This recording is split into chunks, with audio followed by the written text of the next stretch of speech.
হাসির রাজা, জ্ঞানের রাজা, রসিক রাজা।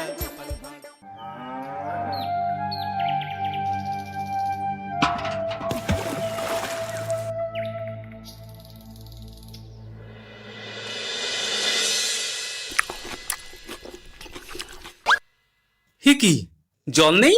জল শেষ হয়ে গেল নাকি?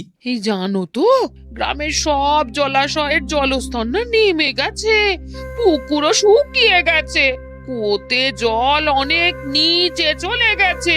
কি যে হবে কে জানে। এই বছর তো বৃষ্টি হয়েছে কম, তার উপর মানুষজন জল ব্যবহারের চেয়ে নষ্ট করে বেশি। দেখি মহারাজকে বলতে হবে।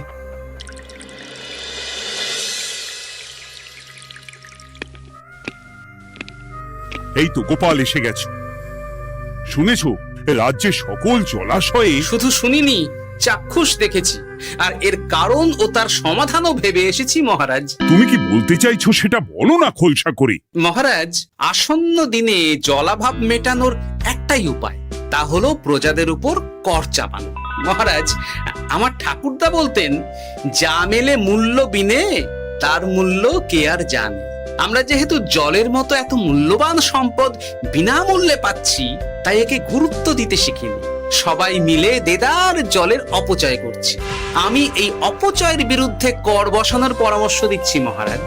জলের জন্য দেবে দাম, ছুটে যাবে কাল ঘাম।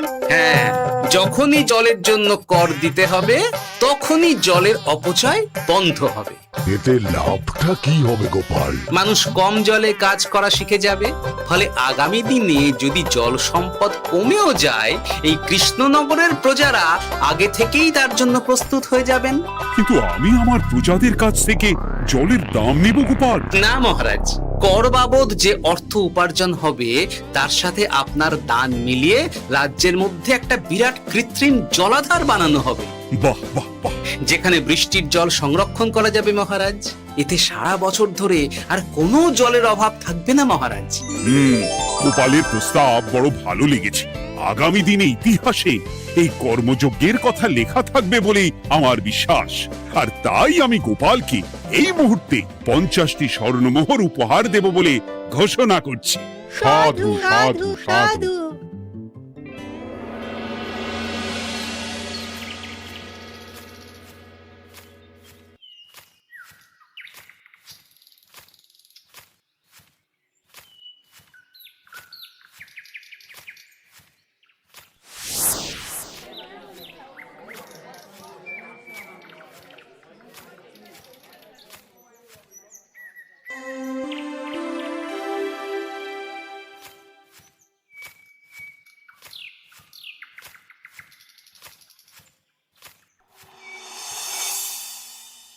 মানে আমার এই এতটুকু স্বাদ তুমি পূর্ণ করবে না? আমি কি নিজের জন্য চেয়েছি নাকি? সবই তো পাবে তোমার মেয়ে আর জামাই। হ্যাঁ, সে বুঝেছে গিন্নি, তাই বলে এতগুলো মুদ্রা আমি খরচ করতে পারবো না। পারবে না? আমি তাঁতির বাড়ি থেকে মেয়ে জামাইয়ের জন্য কয়েকটা শাড়ি আর ভালো পাঞ্জাবি কিনে একটু পাঠাবো। কিন্তু এখন আমার কাছে অত মুদ্রা নেই গিন্নি, পরে পেলে আমি ঠিক তোমার স্বাদ পূরণ করব। আবার বাজে কথা বলার জায়গা পাও না তুমি। এতক্ষণ কোথায় ছিলে গো? আমি বেলায় নদীর পাড়ে গিয়েছিলাম, তখন কমলা আমাকে বলল তোমায় নাকি দেখেছে। কি দেখেছি?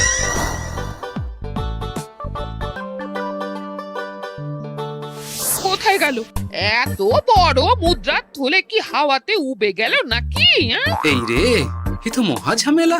কখন কি যে গিন্নিকে খবর দিচ্ছে সেটা টেরও পাইনি। বলি মুখে কুলু পাটলে যে বড়, বলি রাজা মশাইয়ের কাছ থেকে যে এত রোজগার করো, সেই মুদ্রা যায় কোথায়? আহ, কানের মাথা খেও না তো। আমি কি তোমার কোনো কিছুর অভাব রেখেছি? বলো একবার। খাওয়া পড়া কোনো কিছুর তো কোনো খামতি নেই তোমার।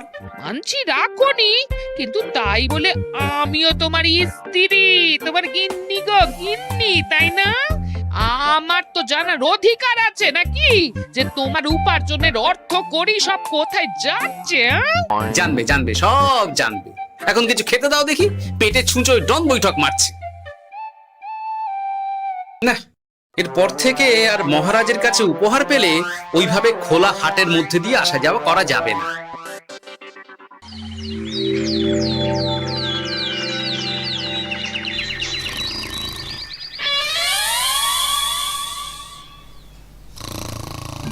তোমার আর কোনো চিন্তা নেই গোপাল, আমি তোমার মাসোহারা তো বাড়িয়ে দিলাম, সঙ্গে প্রত্যেক দিন তুমি 10 মোহর করে পারিতোষিক পাবে। এই নাও।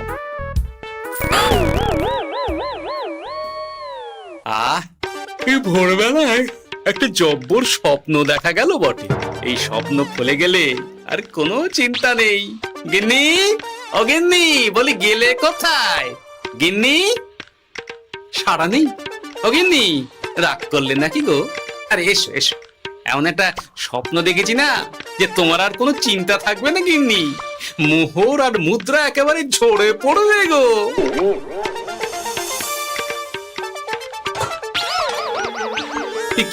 এইসব ফলাহার সাজিয়ে রেখে গেল কোথায় গিন্নি? নিজের বাপের বাড়িতে তো যাবে না, কেউ নেই সেখানে। মেয়ের বাড়ি গেল নাকি?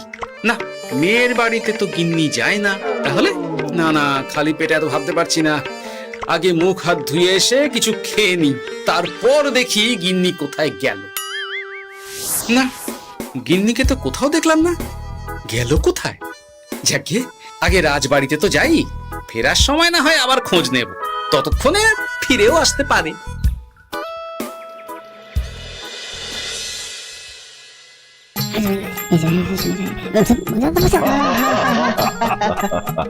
বাহ বাহ বাহ, একেই বোধহয় বলে সঙ্গগুণ। অনেকদিন এত হাসি নিয়ে। যা বলেছেন মহারাজ। হাসির চোটে পেটে ধরছে খিল। কর্তা আর গিন্নিতে দেখছি রয়েছে অনেক বেল।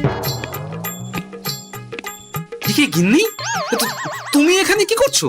একই গোপাল, তুমি রাজসভায় এলে যে বড়। তুমি নাকি রাজসভার কাজ থেকে অবসর নিতে চেয়েছো? হ্যাঁ, এই কথা কে বললো মহারাজ? এই তো উনি বললেন। বলি আমি আবার কি করব? তুমি আমায় একটা কাজ দিলে আর সেটা আমি করব না বলো? আমি তোমায় কাজ দিলাম? কি কাজ? বাবা গোপাল, তুমি কি আকাশ থেকে পড়লে নাকি? তুমি তো তোমার গিন্নিকে বলে পাঠিয়েছো যে তুমি আর রাজসভার কাজে যোগ দিতে চাও না। তোমার নাকি আর কাজে মতি নেই, তুমি বিশ্রাম চাও। এই রে, গিন্নি দেখি ভয়ঙ্কর চাল দিয়েছে। আমার নামে রাজসভায় এসে এইসব বলেছে। তাই কথা ঠিকই গোপাল, যে তোমার অবসর গ্রহণের কথা শুনে আমি বিশেষ মনমরা হয়ে পড়েছিলাম। কিন্তু তোমার গিন্নি যেভাবে রাজসভায় হাসি মজা হুল্লোড় পরিবেশন করছে, তাতে আমার মনে হচ্ছে এ সাপে বর হয়েছে। এই বেলা যদি গোপালকে কায়দা করে রাজসভা থেকে তাড়ানো যায়, তাহলে আমার পথ থেকে বিরাট বড় একটা কাঁটা উপড়ে ফেলা যাবে। গোপাল গিন্নি সবার মধ্যে বিলিয়েছেন হাসি, তার জন্য রাজামশাই হয়েছেন ভারী খুশি। হ্যাঁ গোপাল, তাই আমি ঠিক করেছি তোমার স্থানে আমি তোমার গিন্নিকেই বহাল করব। হ্যাঁ, তোমার সঙ্গে ঘর সংসার করে ওর বুদ্ধি বেশ খোলতাই হয়েছে, সেটা বোঝাই যাচ্ছে। এছাড়াও আমাদের অনেক পরামর্শ দিয়ে সাহায্যও করতে পারবে। তাছাড়া উনি মহিলা বলে অন্দরমহলেও যেতে পারবেন, রানীমাও খুশি হবেন বলেই তো আমার বিশ্বাস। কি গোপাল গিন্নি, তোমার এই কাজ করতে কোনো আপত্তি নেই তো? আপত্তি কেন থাকবে মহারাজ? আমি ধন্য আপনি আমায় এত বড় সম্মান দিচ্ছেন বলে। এ তুমি আমার কত বড় সর্বনাশ করলে গিন্নি। তুমি কিনা শেষে আমার চাকরিটাই খেলে। এটা গোপালের জন্য বড় ভালো হলো, তাই না? কোনো কাজ করতে হবে না, কিন্তু রোজগার আগের মতোই থাকবে। অবসর আর উপার্জন একসাথে। না হে গোপাল, তুমি আর এখানে কাঁচু মাচু মুখে দাঁড়িয়ে না থেকে নিজের বিশ্রামে ব্যাঘাত ঘটিও না। আমাকে সবার কাজ শুরু করতে দাও। যথা আজ্ঞা মহারাজ।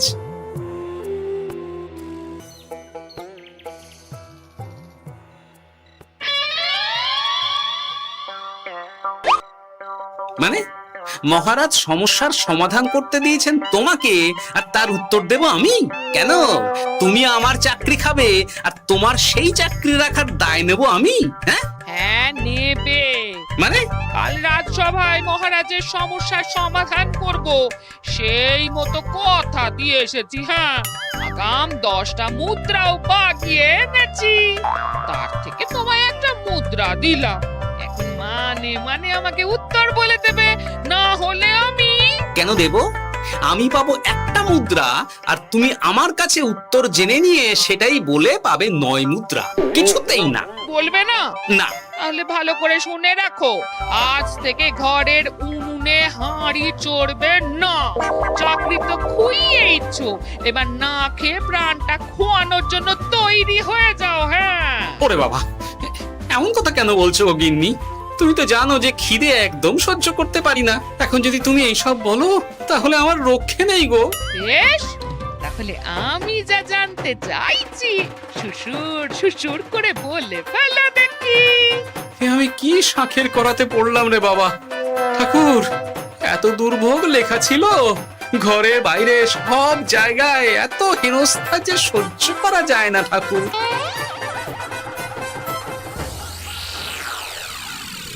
একেই তো বলে গো গিন্নি, মেঘ না চাইতেই জল। এতদিন কতভাবে চেষ্টা করেছি গোপালকে রাজসভা থেকে তাড়াবার, আর গোপাল নিজেই কিনা রাজসভা থেকে পালিয়ে গেল। কি সব বলছো? তোমার শরীর ঠিক আছে তো? শরীর মন সব ঠিক আছে, তবে গোপালের বদলে কাকে বহাল করা হয়েছে শুনলে তোমার মাথা ঘুরে যাবে। কাকে? গোপাল গিন্নিকে। আমার কিন্তু বিষয়টা খুব একটা সরল ঠেকছে না গো। গোপাল ভাঁড়ের বুদ্ধি তো আর যে সে বুদ্ধি নয়। উনি যাই করেন খুব ভেবে চিন্তে করেন, এর পেছনে আবার কোনো মতলব নেই তো। এটা তুমি মন্দ বলনি গিন্নি। গোপালকে নিয়ে সত্যিই কোনো বিশ্বাস নেই। ও কখন কি ঘোট পাকাচ্ছে বলা যায় না। আমাকেও সাবধানে থাকতে হবে। দেখতে হবে যে গোপাল আসলে কি চাল চালতে চাইছে।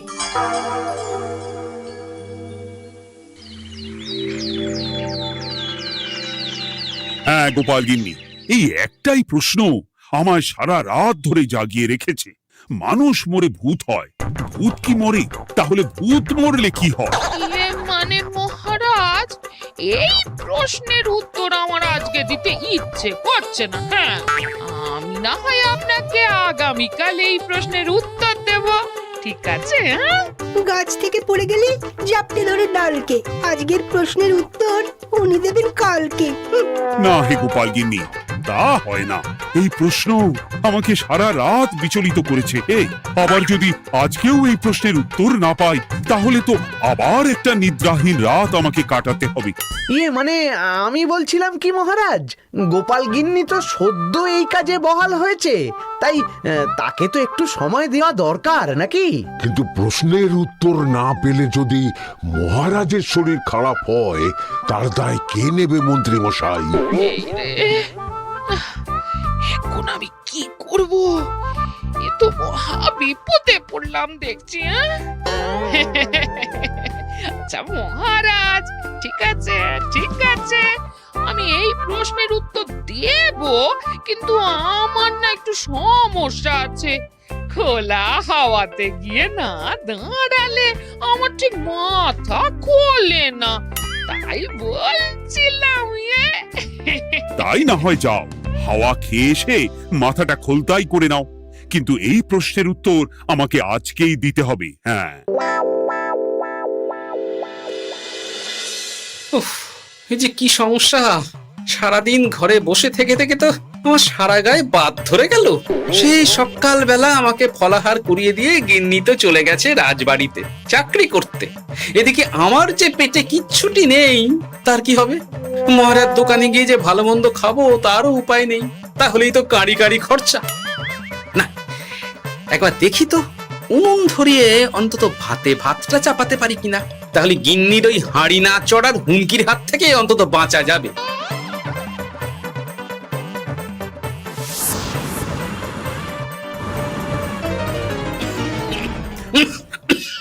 ও বাবা গো, ও বাবা, এত কেসে কেসে সোজা শেষ যাত্রা হয়ে যাবে আমার।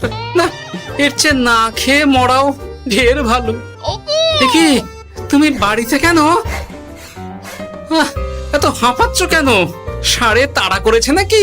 আরে না গো, মানুষ মরে ভূত হয়, ভূত কি মরে? তাহলে ভূত মরলে কি হয়? খোলা হাওয়াতে গিয়ে না দাঁড়ালে আমার ঠিক মাথা খোলে না। ও, এই হলো ব্যাপার। বেশ, এর উত্তর তোমায় আমি বলে দিচ্ছি। ভূত মরে প্রথমে এক ঝুড়ি অন্ধকার হয়, সেই অন্ধকার হাওয়াতে উড়ে বেড়ায়। এক সময় সেই অন্ধকার পাতলা হতে হতে কুয়াশার মতো হয়ে যায়। ব্যাস, মিটে গেল। ব্যাস, মিটে গেল।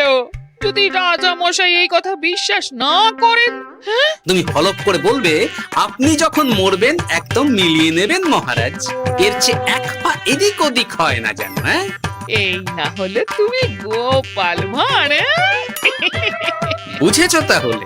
এই তুমি চিন্তা করো না, রাজবাড়ি থেকে ফেরার সময় আমি তোমার জন্য অনেক অনেক বাজার করে আনবো, ঠিক আছে? এই আমি যাই। এ তো ভারী মজা হলো। মহারাজ তক্ষুনি প্রশ্নের উত্তর চাইলে গিন্নি এইভাবে সেই রাজবাড়ি থেকে দুধ দাঁড়িয়ে ছুটে আসছে উত্তর জানতে। আমাকে তুমি একটা চাল দিয়ে কুপকাত করেছে তো গিন্নি। এইবার বুঝবে কত ধানে কত চাল।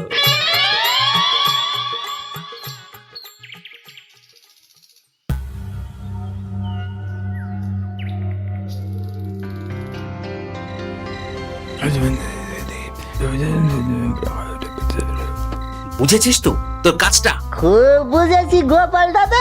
নেই, এবার লেগে পড় দেখি।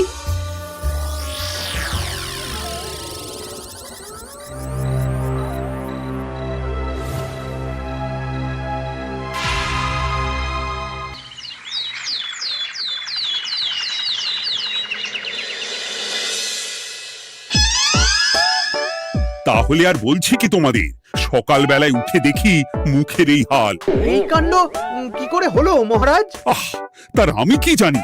আমি সকালে উঠে আয়নায় নিজেকে এই অবস্থায় দেখে খুব চিন্তায় রয়েছি। গোপাল গিন্নি, আগে মহারাজ, গোপাল থাকলে যে কাজ করত সেটা তো তোমাকেই করতে হবে, বলতে হবে এর সমাধান কি। হ্যাঁ মানে আমি হ্যাঁ হ্যাঁ, আমার মনে আছে। তোমার তো আবার হাওয়া না খেলে চলে না। যাও যাও, তাড়াতাড়ি হাওয়া খেয়ে এর উত্তর নিয়ে এসো।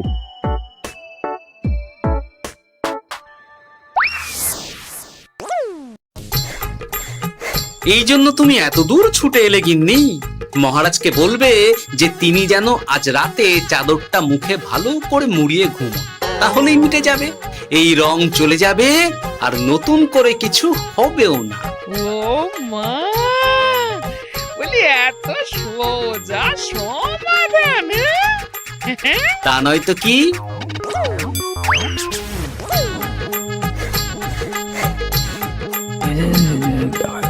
কাল সারা রাত আকাশে একবার দেখলাম চাঁদ উঠেছে, আর একবার দেখলাম ঘোর অমাবস্যা। এর কারণ কি? একই রাতে দুই তিথি হয় কি করে? মানে আর একটা সমস্যা, হ্যাঁ, এটা আগে বললেই তো হতো মহারাজ।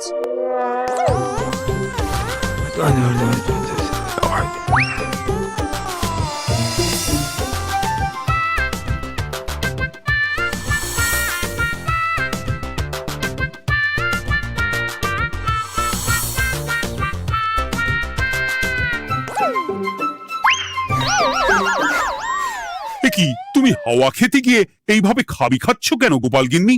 এর কারণ আমি জানি মহারাজ। সে কি কাণ্ড! তুমি কি করে জানলে? গোপাল গিন্নি মোটেও হাওয়া খেতে যায়নি মহারাজ, সে গেছিল নিজের বাড়িতে গোপালের কাছে আপনার বলা প্রশ্নের উত্তর জেনে আসতে। মানে গোপাল গিন্নি তার মানে আমাকে ঠকিয়েছে? তা জানি না মহারাজ, তবে আমার মনে হয় এর পেছনে গোপালের কোনো গভীর ষড়যন্ত্র আছে, না হলে সে এমনটা করবে কেন? আর এক রাতেই আপনার সাথে এতগুলো অদ্ভুত ঘটনা পর পর ঘটবে কেন? বটে, এক্ষুনি গোপালকে ডেকে আনো।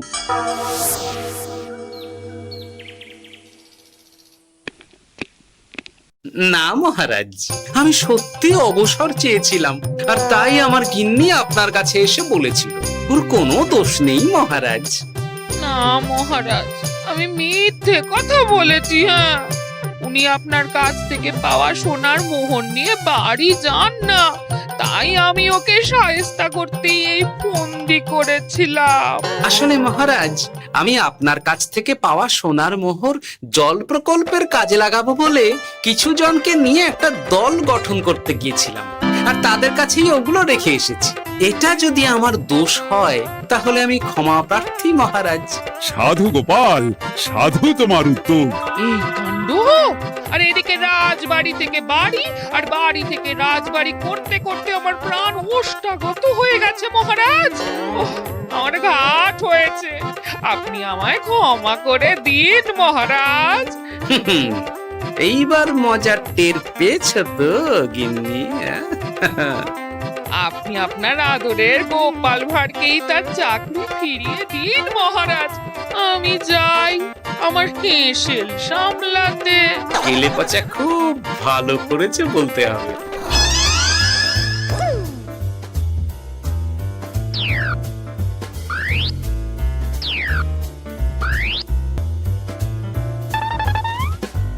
তবে মহারাজ, অমাবস্যা পূর্ণিমা সব আমার বুদ্ধিতেই কেলেপচা করেছিল। আপনার ওই মুখের রং, ওটি একটি বিশেষ রং যার আয়ু একদিন, তাই ওটা এমনিই মিলিয়ে গেছে। হ্যাঁ, সেই বরং ভালো। তুমি তোমার গিন্নিকে নিস্তার দাও গোপাল, তাছাড়া আমিও আমার গোপালকে ছেড়ে আর থাকতে পারছি না। যথা আজ্ঞা মহারাজ।